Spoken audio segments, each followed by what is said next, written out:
Okay, today we're going to solve Klinsmann's case from the round of 64. So this one is basically working with dates, which is quite interesting because I haven't seen many kind of date work in these Excel cases before. I'm just going to get right into it. So what is the day of the latest vacation start date? That's going to be the maximum of the start dates. So here's the vacation starts. That's going to give me the date, and we want the day of that. So there's a formula for that. You can just say day, and it's going to give me the day of that. Okay, for level 2 questions, what is the result of multiplication between smallest and largest answer? I'm going to set this up now. So it's just going to be the minimum of whatever my answers are here, times max of whatever my answers are here. That will just then fill in later when I do question 2. How many people are still on vacation on July the 7th? So for this one, I want to go July the 7th up here, and I want to know if they're still on vacation on that date. So I assume these are all going to be before July. Oh no, there's some in July. I could actually just do it like this. It's 2. That's probably a quicker way to do it. I did it with the formula when I originally did it, but yeah, there we go. Okay, how many days long is the second smallest number of vacation days? So for this one, I'm just going to do the vacation start minus vacation end. This is like the wrong way around because they take a vacation at the start of the year, go back to work, then a vacation at the end of the year, and into the start of the next year. So we're kind of working with 2 years here. But if I do that, one minus the other, I'm going to get the days that they were at work. The problem is the vacation start, they're on holiday, and the vacation end is when they're back at work. So I actually need to minus 1 off of this. This is kind of the tricky thing about working with dates. Sometimes you need to minus 1. Whether you include that date or not, and I'm not going to include that vacation end date because they are back at work, so I need to minus it off. And then I want to say 365 minus all of that, because that's the days they are at work, and I want the holiday days only. Then we can say small this 2, and that is 36. Which person ID spent more Tuesdays on vacation? So I just want to find a random Tuesday in my calendar. So Tuesday was yesterday, 29th. Let's just do this, 29th of the 10th, 24. Let's put it up here. And I want to do equals weekday of that. So that's 3. And I want to know how many Tuesdays are that they spent on vacation. So let's do 1st of the 1st, 24. 31st of the 12th, 24, and I basically want to do a sequence. So I'm going to say sequence of the rows is going to be vacation, so the vacation bit of the first part of the year, and I'm going to start at this date. So I actually didn't want that to be in a table, so let's just get rid of that. Let's convert these to dates so I can see what I'm doing. Alright, so they are on holiday for all those dates, so that is correct. And then I want to v-stack that with v-stack with the same thing again, but for the end part of their vacation. So we're going to minus off, we're going to do the end of the year minus the vacation start. I'm going to start at this date, and then that should give us all the other dates from here. So they go on holiday on 22nd of the 10th, which is here, and they're on holiday till the end of the year, so I need to again plus 1 to that. This is the weird dates thing.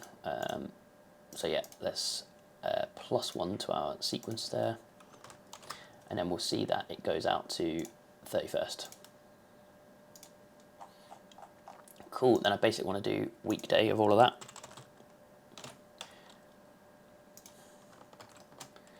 So that will actually be not a date format now, so I'm just going to show you what it looks like here. So I basically want to know where this is 3, so I'm going to say equals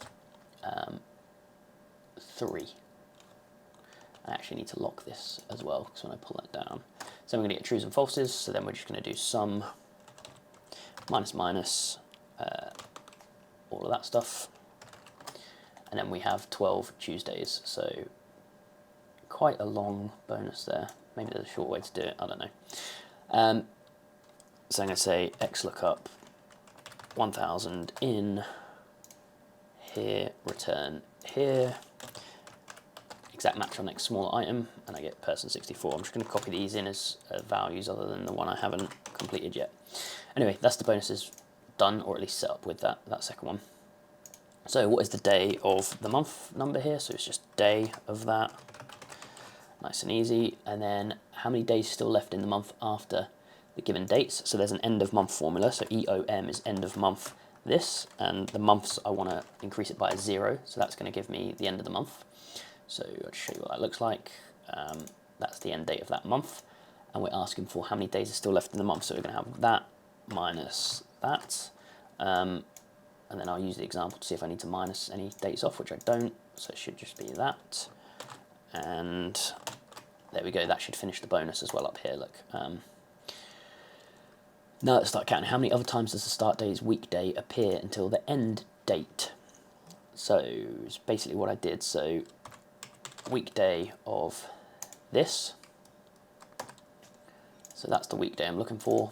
And I'm going to say equals sequence, and I'm going to do it across rows this time, of this minus this, starting at this date.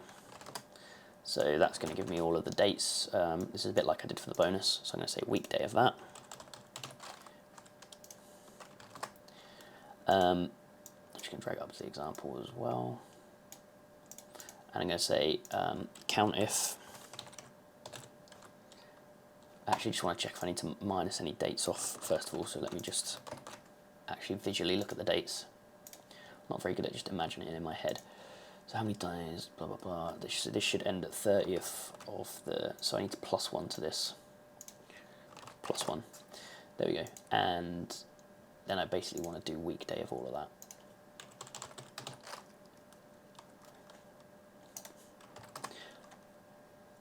It says do not count the start date, so I don't want to count the first date here. So I'm going to say count if this range, this criteria. I'm going to minus 1 off of that because the first date is going to be included otherwise. So that should then match the example 2, and just drag all that down. And these should be correct.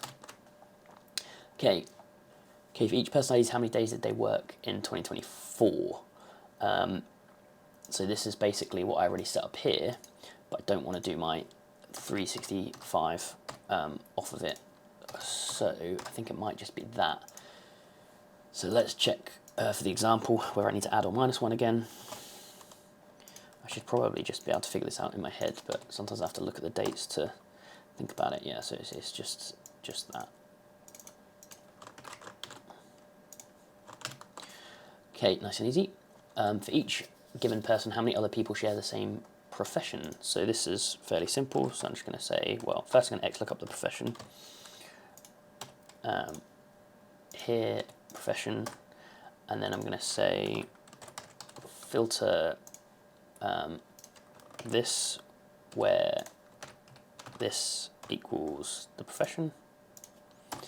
And then that's everyone that has that profession, including our person. So we want to say rows of that.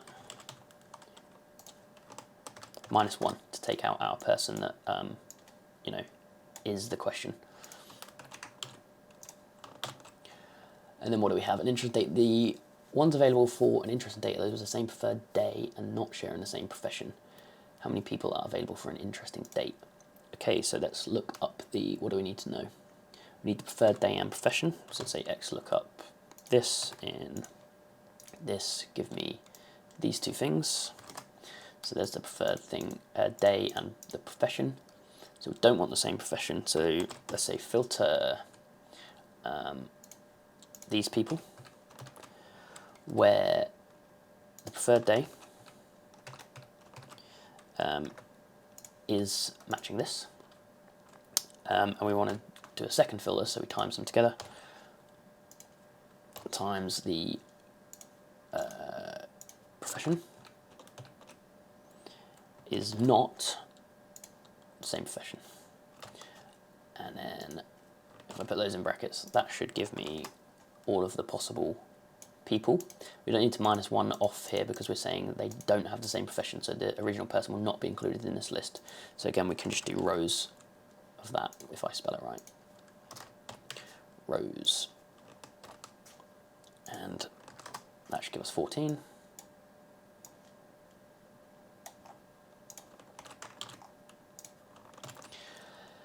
And finally, a perfect date. So they want the same style, same preferred day, and then the real perfect date is one who shares the highest number of vacation days with the given person. Okay, so this is a bit more complicated, so I'm going to do it in a data table.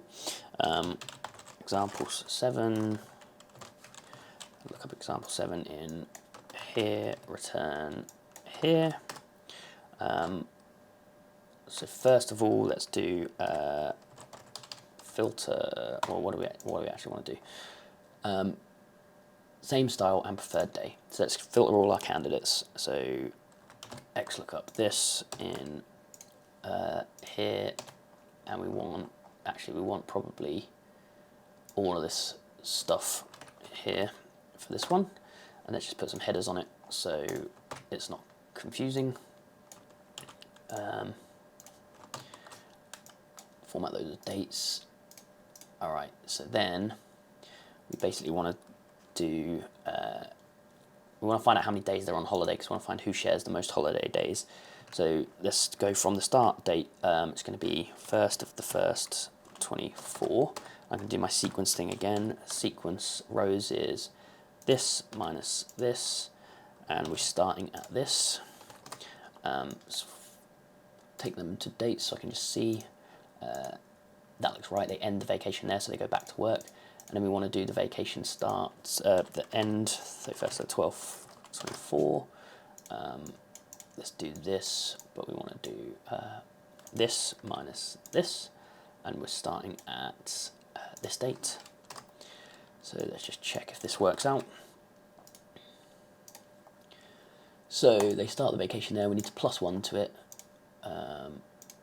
So +1 to that sequence. Cool, and then let's VStack both of those things.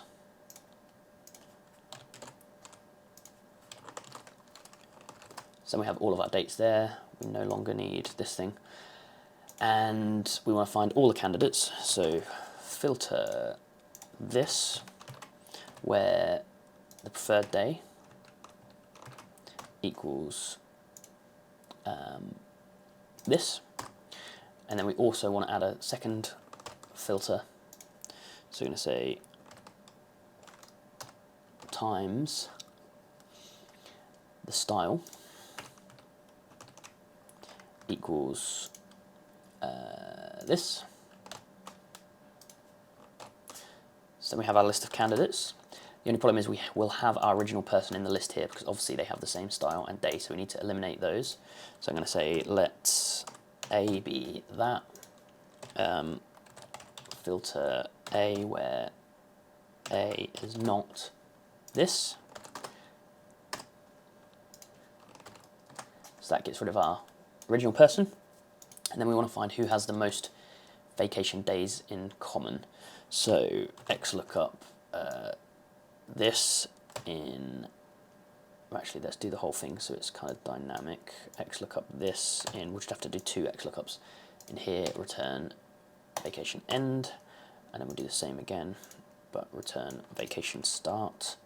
So bam, vacation, well, this is person ID, whoops, and this is vacation end.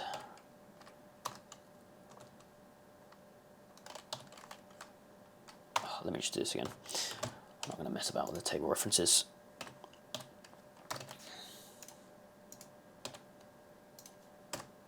So that is vacation end, that is vacation start, fine, just put them as dates. And then if we just do what we did before over here, let's actually lock some things. So let's lock first, and let's lock this. And we should just be able to copy that here and then move these to here. And that should give us a list of all of our dates that this person is on holiday for. And then we want to find if they are, how many of those dates match dates in here. So let's say X match those in here. And that's going to give us, you know, whether they're there or not. So is number tells us whether they're there. And then we want to do a minus minus sum of those. So sum minus minus of that. So that will be how many days they share in common. So we can drag that down. I can't really do this with an array because these two things are not looking into an array, and I can't do array of arrays, so whatever. We have done something wrong there. We need to lock this. Yep. And then we want to say XLOOKUP 1000 in here, return here, exact match or next smaller item. That should be our answer, and then we can just data table everything. So that should then be the case done.